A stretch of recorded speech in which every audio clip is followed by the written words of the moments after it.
নারী সাফ championship cover করতে ভারতের গোয়ায় আছেন আমাদের সহকর্মী মোহাম্মদ হাসিব, যুক্ত হচ্ছেন তিনি। হাসিব, বাংলাদেশ দল আজ কি করছে, তাদের পরবর্তী ম্যাচ কবে, বিস্তারিত জানাবেন।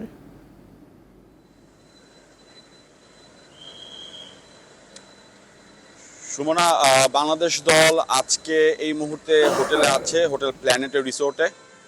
সেখানে টিম মিটিং চলছে দুপুর 1:30, অর্থাৎ ভারতের স্থানীয় সময় দুপুর 1:30টার সময় সাংবাদিকদের সাথে কথা বলবে এমন একটা পরিকল্পনা আমরা একটু আগে জানতে পেরেছি, অর্থাৎ বাংলাদেশ সময় দুপুর 2টা।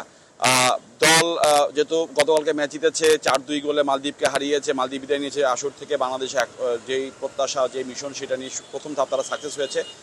গ্লো এন্ড লাভলি এখন নতুন রূপে, নতুনের মতো glowing skin. Glow and lovely renew bright. পরের ধাপে দ্বিতীয় ম্যাচ আগামী 31 তারিখ ভারতের বিপক্ষে, তো খুবই গুরুত্বপূর্ণ ম্যাচ।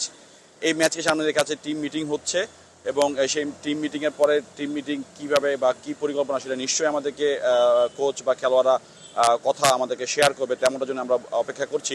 তো সব মিলে আসলে বেশ একটা ভালো ফুরফুরে অবস্থায় রয়েছে। হ্যাঁ, গতকালকে ম্যাচে বেশ কিছু গোলের সুযোগ ছিল, 2 গোলে জিতেছে, সেটা হয়তো আরও বাড়তে পারতো, যেটা নিয়ে কোচের একটা আক্ষেপ রয়েছে গোলের ব্যবধানটা না বাড়ানোর ক্ষেত্রে।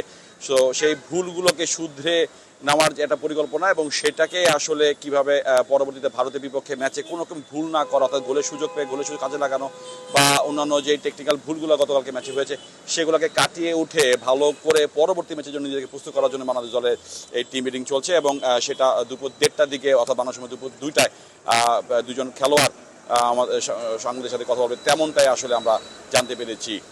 সুমনা। হাসিব, ধন্যবাদ আপনাকে।